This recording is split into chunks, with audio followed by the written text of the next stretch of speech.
ආයිබෝවන් සියලුම දෙනාට මගේ ගෙත්තම channel එකට ඔයාලව ආදරයෙන් පිළිගන්නවා. අද මම කියලා දෙන්න යන්නේ මෙන්න මේ ලස්සන wooden base bag එක ගොතාගන්නේ කොහොමද කියලා. පහළ තියෙන bell icon එක click කරලා මාව subscribe කරලා තියාගන්න.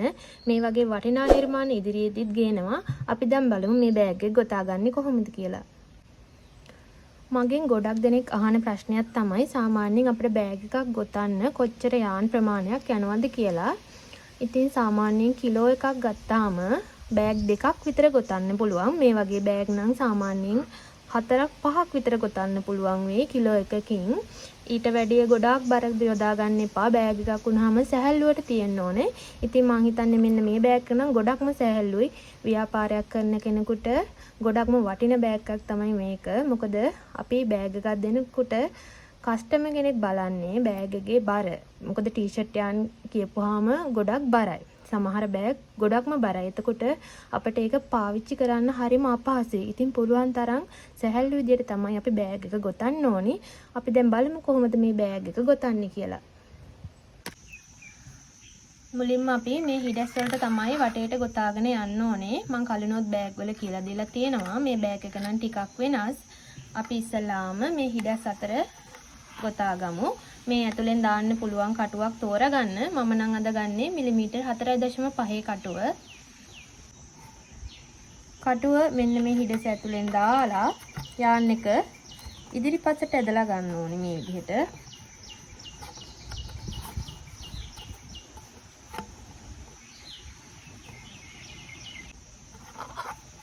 දැන් අපි චේන් එකක් ගොතා ගන්නවා. ඊළඟ හිඩැසෙන් දානවා. නැවත යාන් එක ඉදිරිපසට ඇදලා අරගෙන දෙපට පිරවිල්ලක් ගොතා ගන්නවා. නැවත ඊළඟ හිඩැසට දානවා. ඉදිරිපසට ඇදලා අරගෙන දෙපට පිරවිල්ලක් කරගන්නවා. මේ විදිහට වටේටම ගොතා ගන්න ඕනේ. වටේටම ගොතාගෙන ඉවරයි. දැන් පළවෙනි වටේ සම්බන්ධ කරගන්න යන්නේ. මෙන්න මේ විදිහට කටුව එළියට අරගෙන මෙන්න මේ පළවෙනි චේන් එකේ පිටපසින් දානවා. දාලා යාන් එක පිටපසට ඇදලා අරගෙන නැවත මෙන්න මේ ඇතුලෙන් කටුව මේ විදිහට පිටපසට දානවා. දාලා නැවත යාන් එක ඉදිරිපසට ඇදලා ගන්නවා මේ විදිහට. ඇදලා මේ දෙකම ඇතුලෙන් කටුව දාලා නැවත යාන් එක අපි ඉදිරිපසට ඇදලා ගන්න ඕනේ. මෙන්න මේ විදිහට ඇදලා ගන්නවා. මම දැන් මෙතන ඉඳලා ගොතන්නේ ටිකක් ලොකු කටුවකින්. මේ කටුවෙන් ගොතන්න අමාරුයි යාන් එක. ටිකක් මේ කටුවට ගැලපෙනව අඩු නිසා අපි දැන් මෙතන ඉඳලා වෙන කටුවකින් තමයි ගොතාගෙන යන්නේ. මම මේ ගොතන බෑග් එකේ පේලි දෙකයි තියෙන්නේ. ඉතින් ව්‍යාපාරයක් කරන කෙනෙකුට ඉතා පහසුවෙන් ඉක්මනින් ගොතා ගන්න පුළුවන් බෑග් එකක් තමයි මේ කියලා දෙන්නේ අද. මම දැන් මෙතෙන්ට ඔයාලට පේනවා ඇති අපි සම්බන්ධ කරගත්තට පස්සේ මෙතන මේ විදිහට චේන් එකක් වගේ හැදිලා තියෙනවා. මම දැන් තව චේන් දෙකක් ගොතා ගන්නවා. ගොතාගෙන ඊළඟ එකේ මෙන්න මෙතන චේන් එකට යටින් මේ විදිහට මේ ඇතුලෙන් නෙමෙයි අපි කලින් බෑග් වල ගොතාගත්තේ මෙතන ඇතුලෙන් මෙන්න මේ චේන් එකට යටින් දාලා තුම්පට පිරවිල්ලක් කරගන්නවා. දැන් නැවත ඊළඟ චේන් එකේ යටින් දානවා තුම්පට පිරවිල්ලක් කරගන්නවා.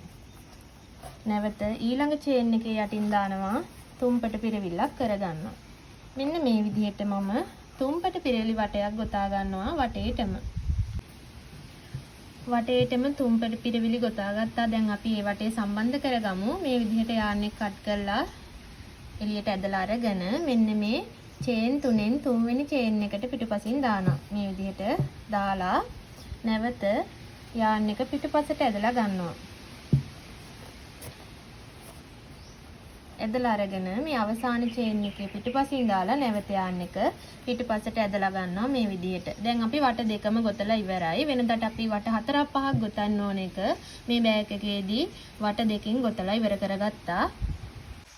බෑග් එකේ කොටස් දෙක මේ විදිහට ගොතාගෙන තියෙන්නේ. දැන් අපි බලමු මේ කොටස් දෙක සම්බන්ධ කරගන්නේ කොහොමද කියලා.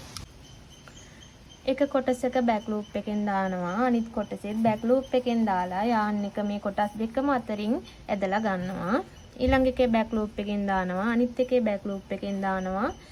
මේ දෙකම අතරින් ඇදලා අරගෙන ලිස්සා හැරීමක් කරගන්නවා. නැවත බෑක් ලූප් එකෙන් දානවා. ඊළඟ එකේ බෑක් ලූප් එකෙන් දානවා.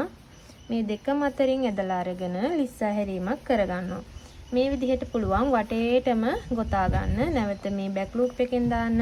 ඊළඟ සයිඩ් එකේ බෑක් ලූප් එකෙන් දාන්න. මේ දෙකම අතරින් ඇදලා අරගෙන ලිස්සා හැරීමක් කරගන්න. ඔයාලට ෂිපර් එක අල්ලන්න අවශ්‍ය ප්‍රමාණය ඉතුරු කරලා මේ විදිහට වටේටම සම්බන්ධ කරගන්න. දැන් මම මේ විදිහට වටේටම සම්බන්ධ කරගත්තා. සම්බන්ධ කරගෙන ෂිපර් එක අල්ලා ගන්න ඉඩ ඉතුරු කරගත්තා. රවුම් බෑග් එකකට ෂිපර් එකක් අල්ලන්නේ කොහොමද කියලා මං කලින් වීඩියෝ එකක කියලා දීලා තියෙනවා බලන්න. ඉතින් මට මේ බෑග් එක ගොතන්න පැයක වගේ කාලයක් තමයි ගියේ.